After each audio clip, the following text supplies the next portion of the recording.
Bismillah.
Muhammad. Acara selanjutnya yaitu maulid dari saya sementara disambungkan nanti gelombang kedua.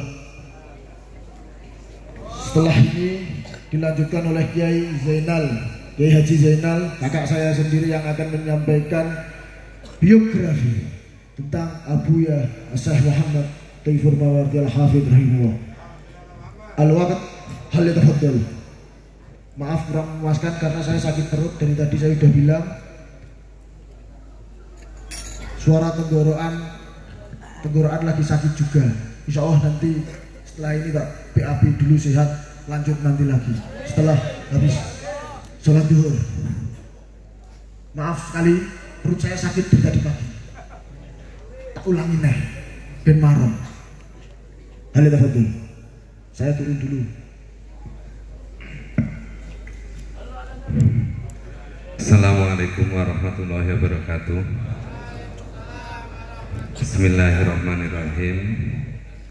Alhamdulillahirabbil alamin wa bihi nasta'inu ala umuri dunya waddin.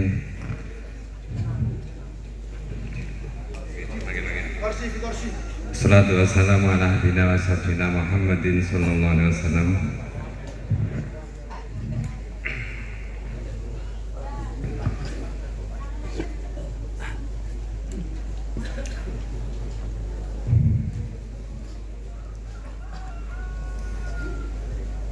Langsung saja saya bacakan. Sebelumnya saya bacakan, jika nanti ada kekurangan atau kurang pasnya dalam saya menulis, karena memang versinya banyak, saya pribadi mohon maaf yang sebesar-besarnya. Dan untuk para alumni ingkang sampun rumiyin, saya pun alumni sepuh, kita cetakan 50 buku seperti ini nanti akan dihadiahkan oleh alumni sepuh. Dan untuk alumni para hadirin, setelah acara nanti disediakan buku ini bisa diambil di panggung nanti. Kami nyetak 1000 lebih untuk dibuat kenang-kenangan panjenengan sedaya.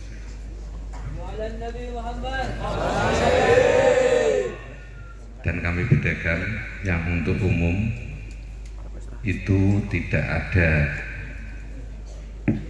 foto dari Duriah Syekhina atau Abuya.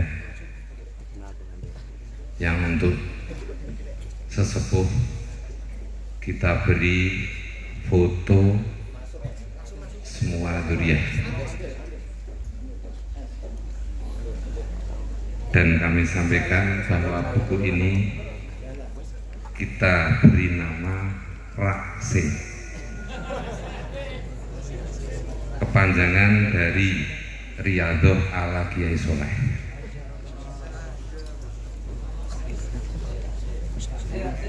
Bismillahirrahmanirrahim. Multaqat Darut Tauhid ke-11 di Pondok Pesantren Al-Huda Sugihan Kajuran Magelang. Dengan mengharap ridho dan maunah dari Allah Subhanahu wa Ta'ala, dan rahmat serta salamnya semoga selalu terlimpahkan kepada Nabi Muhammad Sallallahu Alaihi Wasallam. Kiai Haji Muhammad Mawardi adalah putra dari seorang saudagar kaya yang bernama Kiai Haji Hasan, yang menjadi salah satu donatur para kiai di Kabupaten Projo pada masanya. Tapi pada akhir hayatnya hartanya habis. Karena melihat jasa-jasanya, maka para kiai sepakat untuk menjodohkan Kiai Haji Muhammad Mawardi dengan salah satu putri Kiai Jamal Ngemplak Purworejo.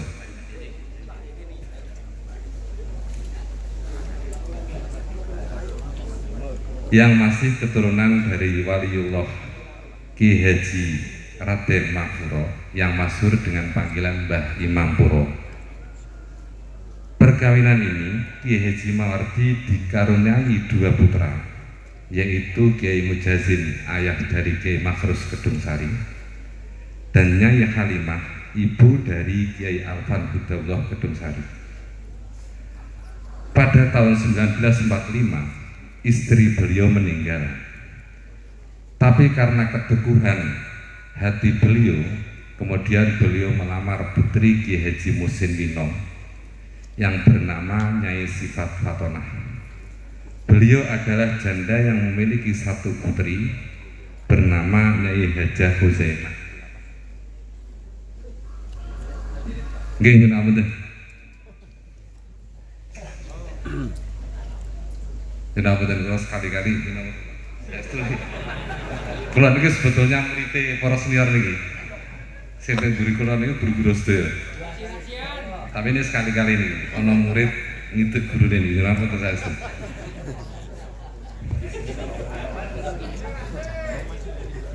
Nanti ini pembagian sengaja untuk diakhirkan nanti, biar jadi apa istilahnya.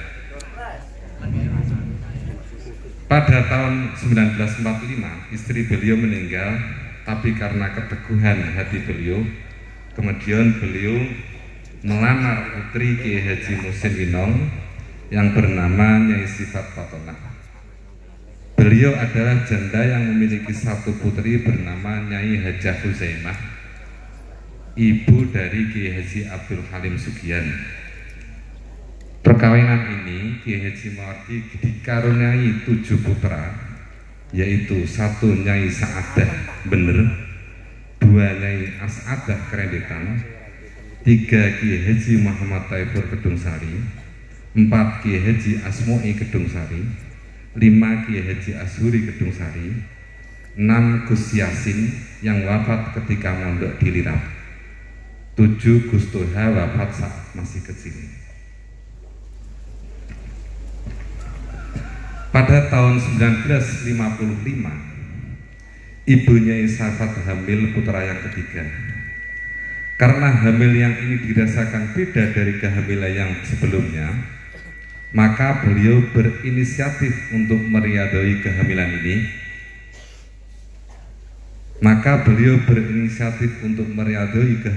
ini. Yaitu dengan membaca sholawat al-berjanji setiap hari khatam sekali. Cerita ini kami terima dari putrinya, yaitu Nyai Hajah Huzaimah.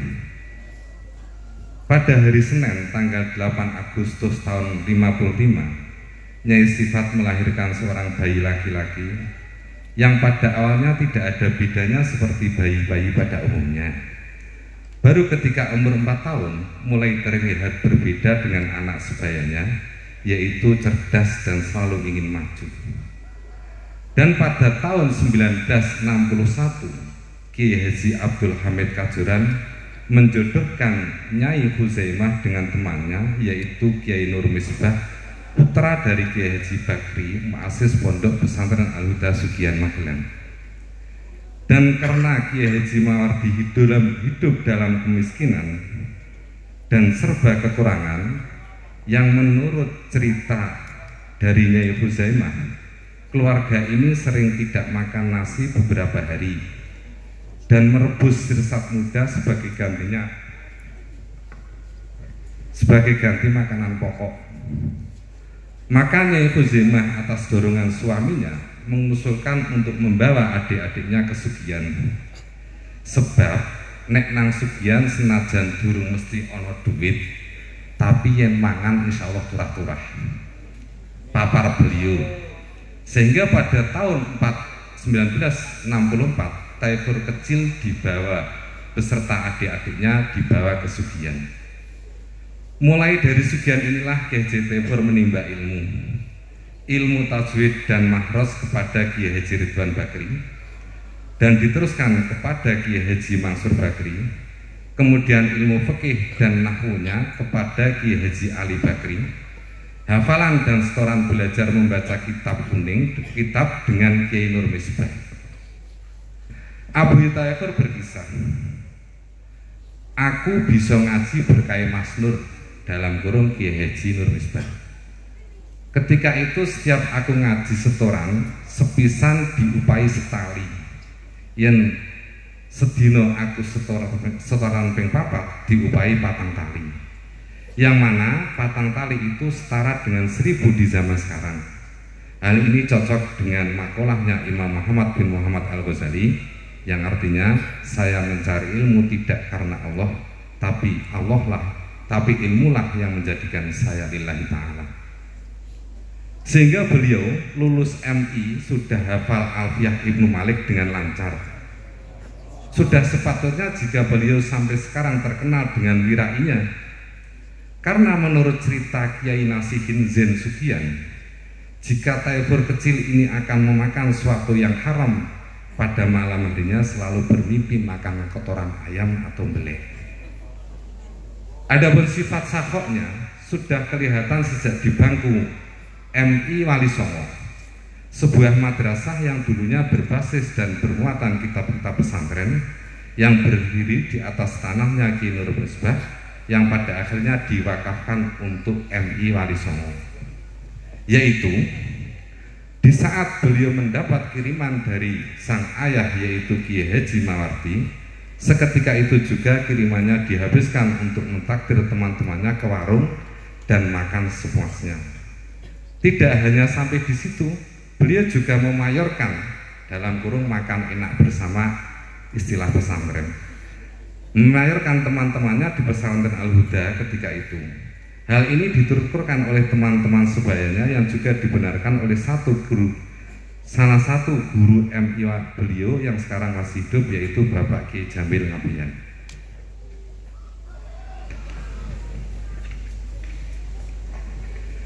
Di dalam kesibukan belajar di Al-Huda, jika ada waktu senggang, beliau belajar menulis khot kepada Kiai Muhtar Sakroni Salaman dengan berjalan kaki sejauh 12 km, sehingga tidak heran ketika di Makkah Al-Mukarramah beliau langsung diangkat menjadi penulis atau katibnya ulama waliullah masyhur dunia, yaitu Sayyid Muhammad Al-Maliki radhiyallahu anhu. Setelah dirasa cukup menimba ilmu di pondok pesantren Al-Huda, kemudian beliau melanjutkan mondok di pondoknya Kiai Haji Mansur, ayah dari Kiai Haji Agus Koyum Langsem, dan juga belajar kepada Kiai Haji Mas Duki atau yang masyhur dengan nama Syekh Duki Lasem, yang memiliki makalah yang selalu dituturkan oleh Abuya, yaitu jika ada seseorang yang membaca Al-Quran namun tidak diterangkan, berarti dia tidak tahu berlian.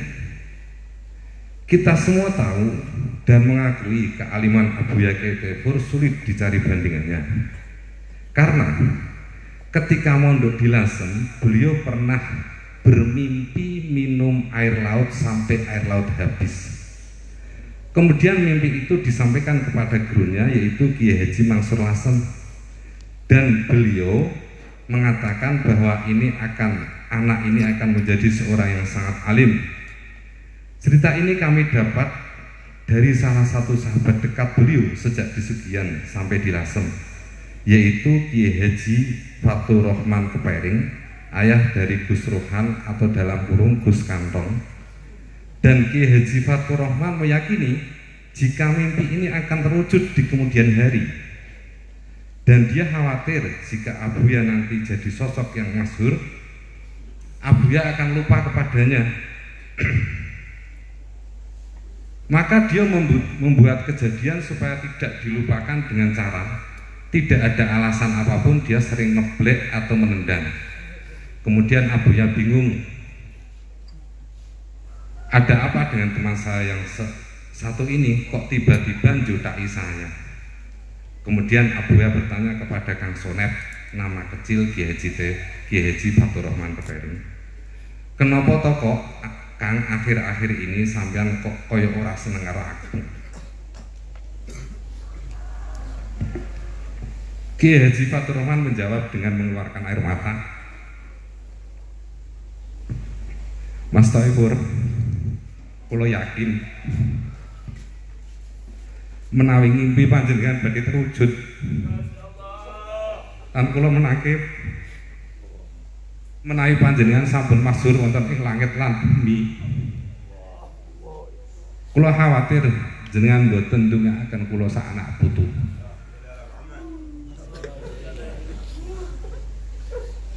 Kemudian Ketidaklupaan Abuya dibuktikan ketika Abuya memulai membangun fasilitas dakwah di Kedung Sari. Beliau memohon kepada Kiai Haji Fatur Rahman untuk meletakkan batu pertama. Atas berkahnya pembangunan di Darut Tauhid lancar sampai sekarang yang diteruskan dan diperkasai oleh Kiai Haji Agus Sahnun. Beliau mondok di Lasem bersama adik-adiknya dan dengan sangu yang sangat minim, sehingga tidak jarang untuk makan. Beliau berjualan asongan di terminal, menjualkan dagangan temannya. Bahkan jika bulan Ramadan Abuya Thaifur bersama adiknya Kiai Haji Asmui sering tidak berbuka puasa. Untuk menutupi pada teman-temannya, beliau berdua pergi ke kamar mandi dan minum air kamar mandi. Setelah dirasa orang-orang selesai berbuka, baru beliau keluar dari kamar mandi. Dalam keadaan sangat kekurangan inilah ada teman yang memberitahu ada seorang kiai alim ahli mengarang membutuhkan penulis, yaitu Kiai Haji Misbah Mustafa Bangkilan Tuban, yang karyanya banyak sekali. Sebagian dari karyanya yaitu Tafsir Al-Iqlil fi Tanzil. Dan ketika beliau mondok di Bangkilan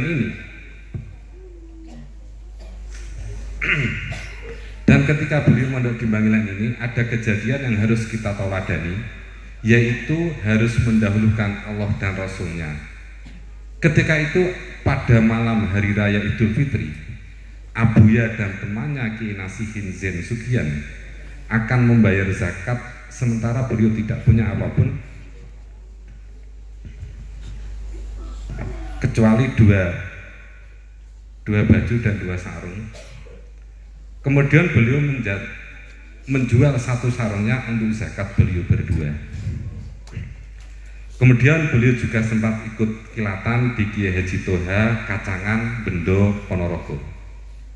Selanjutnya beliau pulang ke Purworejo dan meminta izin kepada orang tuanya untuk melanjutkan ngaji di Makkah Al-Mukarramah.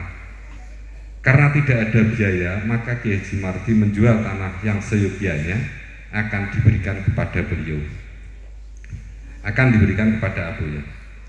Kemudian pada tahun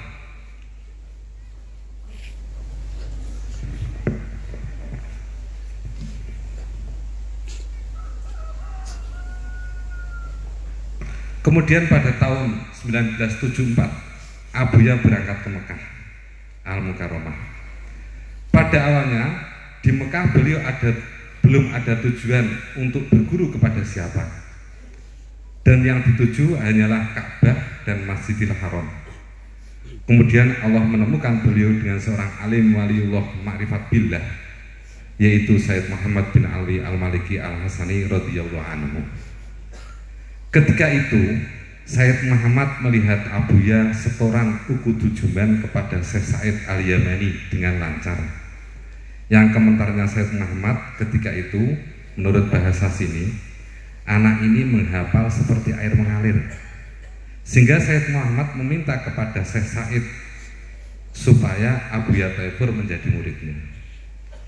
Sudah sepatutnya Abuya Thaifur ketika pulang diberi ijazah penghargaan oleh Sayyid Muhammad Al-Maliki Al-Hasani yang ditulis sendiri oleh Sayyid Muhammad, yang berisi dan menerangkan tentang khosois Abuya Thaifur.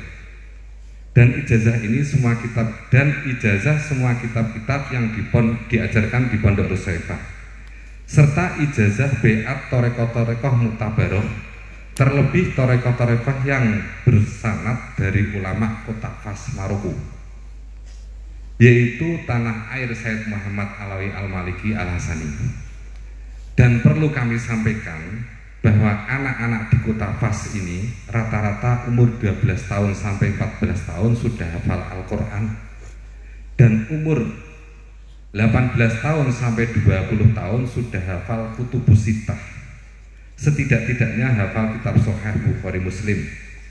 Jika dalam usia 15 tahun seorang anak di kota Fas belum hafal Al-Quran, dan di usia 20 tahun belum hafal Bukhari Muslim, maka orang tuanya sudah khawatir dan was-was, sehingga para orang tua tersebut membawa anaknya ke para alim ulama untuk menanyakan kenapa anak-anak saya masih safeh. Dan semua tarekat yang diijazahkan oleh Sayyid Muhammad Abuya Thaifur diizinkan menjadi mursyid. Adapun tarekat yang beliau amalkan sampai sekarang adalah tarekat Idrisiyah. Berkah bimbingan dan petunjuk Sayyid Muhammad Al-Maliki dan kebiasaan dari Jawa yang berupa prihatin dan hidup seadanya, maka Abuya Thaifur diberi derajat yang tinggi di sisi Allah, yaitu sering ditemui Rasulullah sampai sekarang. Saudara Nabi Muhammad. Di antara pertemuan beliau dengan Rasulullah yang sudah kita ketahui banyak orang, di Pondok Rusafiah itu setiap anak dikasih satu ranjang, satu kasur. Dan pada suatu malam Abuya mencoba tidur di ranjang. Di saat itulah Abuya ditemui Rasulullah dan bersabda menurut bahasa sini, "Ya Thaifur, aku belum pernah tidur di ranjang." Seketika itu Abuya Thaifur melompat dari ranjang, dan sampai sekarang beliau tidak pernah tidur di ranjang sampai sekarang.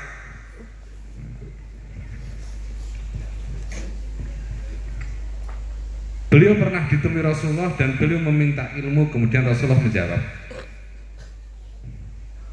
"Lihat turjamahnya Syarifuddin Yahya bin Sharaf An-Nawawi." Dan ketika beliau melihat turjamah tersebut, beliau mengetahui bahwa Imam Nawawi bisa sealamah itu bukan semata-mata karena dakaknya, tetapi juga karena riadohnya, yaitu Imam Nawawi selalu berpuasa dan makannya hanya satu puluh nasi untuk berbuka dan satu gelas air putih untuk sahur, sehingga kita semua santri di Rusaifah mendapat jatah makan 3 kali, Abuya hanya mengambil 1 kali untuk berbuka.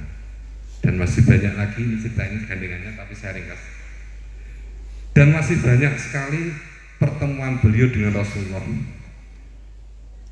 yang pena kami sangat terbatas untuk menjelaskannya. Dan termasuk sosok Abuya Thaifur, yaitu di Pondok Rusaifah pernah kekurangan air. Kemudian Sayyid Muhammad menyuruh Abuya untuk menentukan tempat pembuatan sumur, dan sampai sekarang masih ada sebagai kebutuhan pokok di Rusaifah dan masyhur dengan nama Bi'rut Thaifur. Kemudian setelah 10 tahun di Mekah Al-Mukarramah, Abuya Thaifur meminta izin untuk pulang. Akan tetapi jawabannya Sayyid Muhammad yaitu, "Kamu kalau baca kitab sudah bisa, tapi kamu belum bisa mu'asyarah nas. Lihat aku dulu cara-cara mu'asyarah."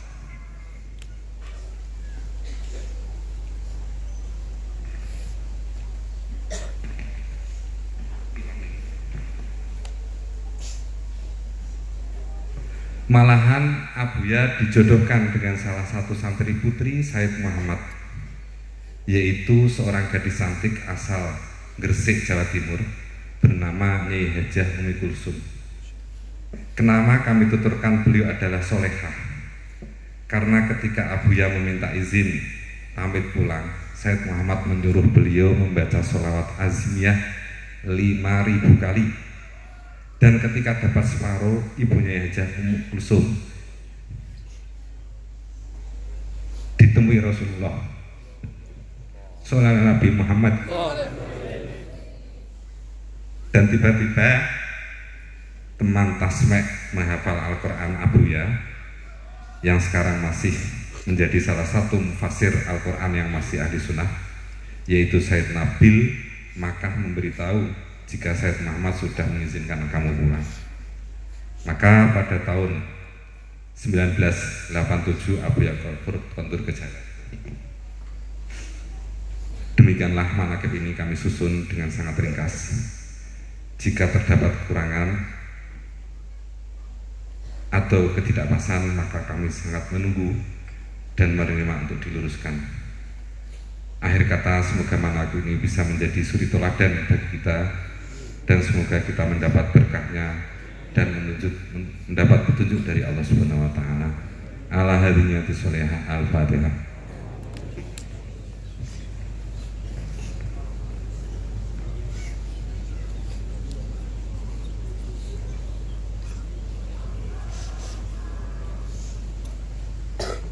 Untuk teman-teman, nanti kalau ingin buku ini, terus terang kami karena melihat belakang, jadi nyetak ini kan ada fotonya.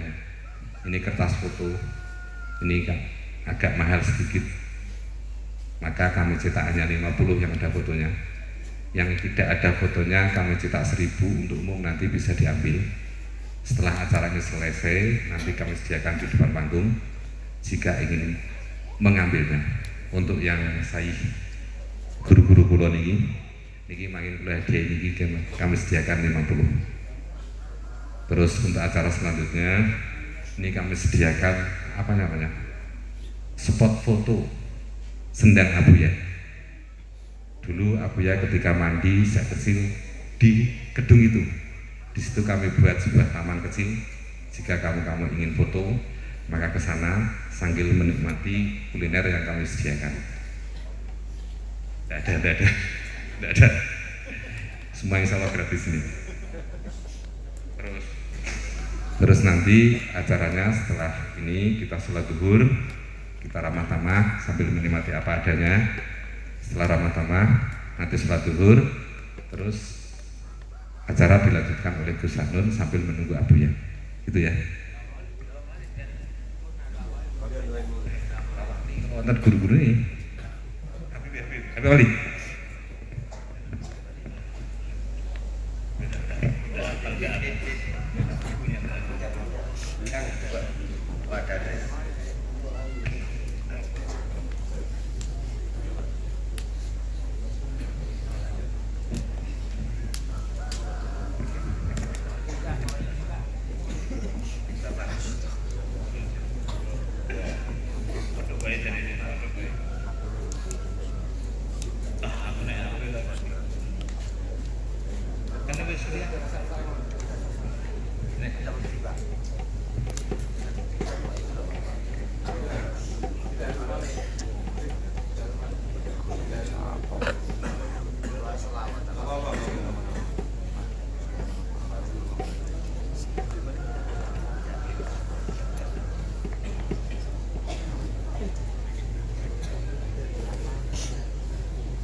اللهم صل وسلم وبارك عليه وعلى آله. بسم الله الرحمن الرحيم. ولما نظم الفكر من درر الأوصاف المحمدية وجودات تتوجه إلى الله متوسلا بسيد وحبيب محمد صلى الله عليه وسلم أن يجعل سعي فيه مشكورا وفعل فيه محمودا ويكتب عمل في أكمال مقبولة وتوجه في التوجهات الخالصة والصلات الموصولة. اللهم يا من إليه تتوجه الآمال فتح ظافرة وعلى باب إجته تحاد الرحال فتكسى منه الخجوذات الخامرة. نتوجه إليك بأشرف الوسائل لديك سيد المرسلين عبدك الصادق الأمين سيدنا محمد الذي عمت رسالته العالمين أن تصلي وتسلم على تلك الذات الكاملة مستودع أمانتك وحفظ سرك وحامل رأي دعواتك الشاملة الأب الأكبر المحبوب لك والمحصل بالسر بالأبهار في كل موطن من مواطن القرب ومدهر قاسم إمدادك في عبادك وشاكك أرسي لأهلك لأهل ودادك سيد الكونين وأشرف الثقلين على عبد المحبوب الخالص المحسوس منك بأجال الخصائص. اللهم صل وسلم عليه وعلى آله وصحبه وآل حضرة اقترابه من